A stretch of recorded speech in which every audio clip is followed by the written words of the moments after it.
Le Premier ministre Jean Castex l'a annoncé dans son allocution hier soir. Les pharmaciens pourront vacciner contre la Covid-19 dès le 15 mars. Gilles Bonnefond est avec nous, pharmacien à Montélimar et président de l'Union des syndicats de pharmaciens d'officine. Bonjour. Bonjour. Bonjour Gilles Bonnefond. Est-ce que vous êtes prêt? Est-ce que vous avez déjà reçu les doses? Sachant que vous avez encore une petite semaine, c'est ça? Non, on est prêt, on n'a pas reçu les doses. On est en train de préparer les listes de patients qui veulent se faire vacciner pour organiser la vaccination, puisque les flacons sont avec 10 doses. Donc il faut faire des groupes de 10 patients pour ne pas gaspiller les doses. On est en train de constituer ces listes. Et puis, toute la semaine prochaine, on va programmer l'approvisionnement des pharmacies qui se portent volontaires pour vacciner. Alors c'est ça, ce sont les pharmacies qui se porteront volontaires.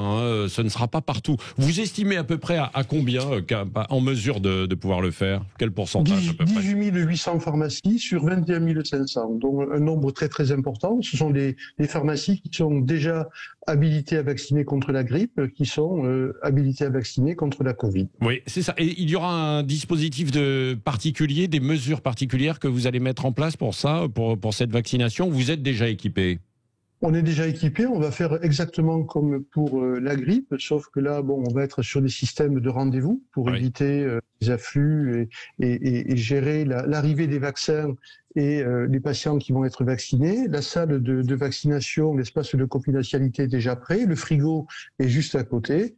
Et puis on aura un petit travail administratif parce qu'il faudra répondre à un questionnaire avant de vacciner et ensuite facturer à l'assurance maladie et prévoir le second rendez-vous qui se fera dans 12 semaines pour le vaccin AstraZeneca. Bon, d'accord, Gilles Bonnefond. Mais alors, quand on voit le bazar depuis quand même un certain temps, là, avec certains qui ne trouvent toujours pas de vaccins, qui ne sont pas vaccinés, est-ce que vous ne risquez pas l'encombrement des difficultés également de logistique chez vous? Comment pourra-t-on faire pour prendre rendez-vous? Il y aura une plateforme où il faudra aller s'adresser à son pharmacien?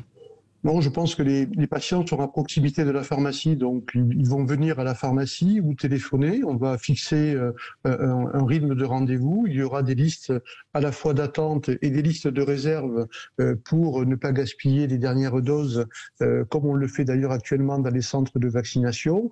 On va expliquer aux patients qu'on ne pourra pas vacciner tout le monde le 15 mars et que tout ça va s'étaler petit à petit. Mais alors les rendez-vous, ce sera particulier, quoi. Ce sera chaque pharmacien avec chaque patient. Ça ne passera pas par une plateforme, quoi, comme Doctolib.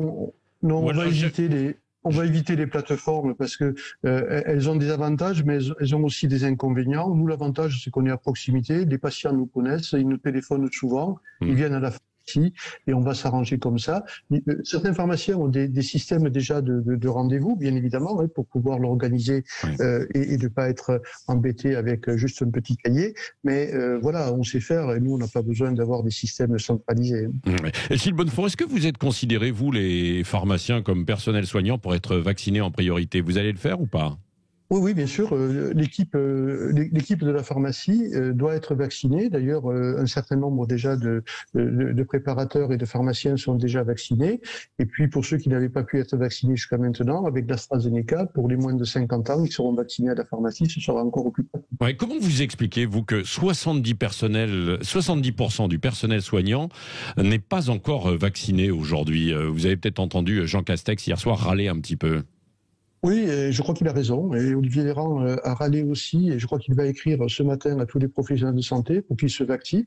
Donc c'est choquant. C'est choquant que quand on est à proximité de personnes fragiles, dans des services où on a des patients qui sont à risque cardiaque, en insuffisance respiratoire, dans des maisons de retraite avec des personnes âgées, où on peut être soi-même porteur de ce virus, de ne pas faire le geste de vaccination alors qu'on est un professionnel de santé. Je crois que ce n'est pas acceptable. Oui, mais on ne sait pas. On ne sait pas si ça empêche la transmission. Pour l'instant, c'est assez flou à ce niveau-là. D'ailleurs, les premières études disaient que ça n'empêchait pas justement la transmission. Ça protégeait soi-même, mais.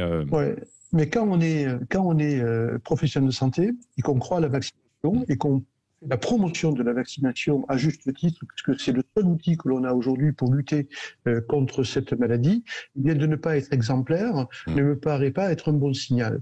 Donc il n'y a pas à avoir de doute aujourd'hui. D'abord, on doit se protéger parce qu'il faut être en forme pour continuer à soigner les patients, et il ne faut pas que la Covid soit la première maladie nosocomiale de l'hôpital. Oui. Donc il faut faire attention. Merci beaucoup Gilles Bonnefond, pharmacien donc à Montélimar et président de l'Union des syndicats de pharmaciens et d'officines. Ça arrive dans les pharmacies dans une dizaine de jours, ce sera à partir donc du 15 mars.